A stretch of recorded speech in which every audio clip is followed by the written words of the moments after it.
Maithon power limited के सभी gate दोनों यूनियन ने किया जाम। समर्थन में पहुंचे निरसा विधायक अरूप चैटर्जी। एमपीएल कारगर यूनियन और निरसा हाईवा परिवहन स्वावलंबी सहकारी समिति दोनों संगठनों ने मिलकर मैथन पावर लिमिटेड के सभी गेट को सुबह से ही बंद कर धरना पर बैठ गए। एमपीएल कारगर यूनियन पिछले 16 जुलाई को एक पत्र मुख्य कार्यपालक पदाधिकारी मैथन पावर लिमिटेड को दिया था, जिसमें 10 बिंदुओं पर मांग पत्र सौंपा गया था।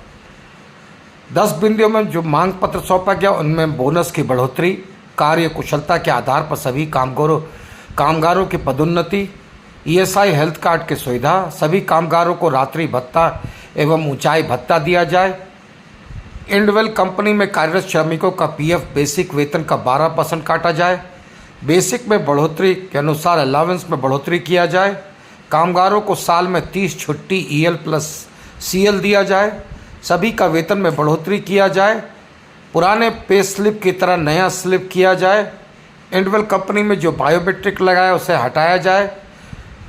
निरसा हाईवा परिवहन स्वावलंबी सहकारी समिति के 12 विभिन्न मांगों में अलकुशा कोलियरी के रेट 9 महीने से अलकुशा कोलियरी का रेट नहीं दिया गया, जिससे अविलंब शुरू करने की आवश्यकता है। श्री साई लॉजिस्टिक कोयले की कमी के कारण गाड़ी मालिकों का पैसा काटा जा रहा है, जिससे बंद किया जाना आवश्यक है। भुगतान सभी ट्रांसपोर्टर समय से भुगतान नहीं कर रहे हैं, जिससे गाड़ी मालिकों को आर्थिक कठिनाई का सामना करना पड़ रहा है। कोयलेरी खर्चा अवैध वसूली को रोकने की आवश्यकता। कांटा पहाड़ी कोयलेरी का रेट अभी तक नहीं हुआ, जिससे अविलंब शुरू करने की मांग। कोल लॉजिस्टिक गाड़ी पासिंग के नाम पर गाड़ी को खड़ा किया जा रहा है और कम ट्रिप चलाने के नाम पर पासिंग काटा जा रहा है, जिसे सुधारने की आवश्यकता है। ड्राइवर का गेट पास जन्म तिथि अलग होने के कारण ब्लॉक किया जा रहा है। कोल स्टॉक, जिन कोलियरी में कोल स्टॉक है वहाँ डीओ नहीं लगाया जा रहा है।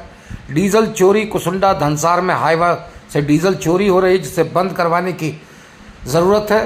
कोटा का सिस्टम अविलंब बंद करवाने की आवश्यकता है। निरसा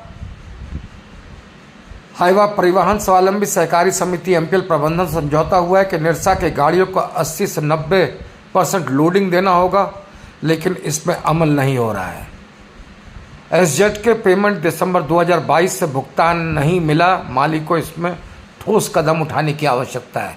इन सभी मांगों को लेकर दोनों ही यूनियन के सभी लोग पूरी तरह से एमपीएल के सभी गेट को जाम कर एमपीएल प्रबंधन के खिलाफ जमकर नारेबाजी की।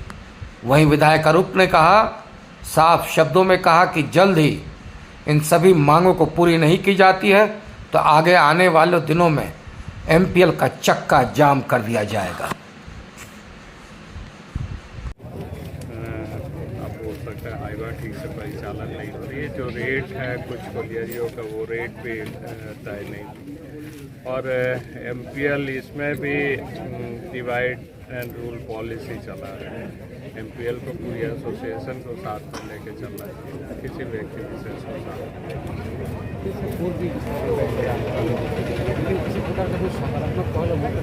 सकारात्मक पहल इसलिए नहीं होती है, पॉलिटिकल खींचतान के कारण नहीं होती है। मतलब कोई अगर सकारात्मक पहल करने की कोशिश करती है तो दूसरी पॉलिटिकल पार्टी दूसरी। मजदूरों में एकता बनने की तो लड़ाई जरूर होगी। हर लड़ाई में सक्सेस होगी ये भी नहीं है। लड़ाई चलते चलते ही आस्ते आस्ते सक्सेस। हम समझते भविष्य में मजदूर इकट्ठा होकर लड़ाई लड़े।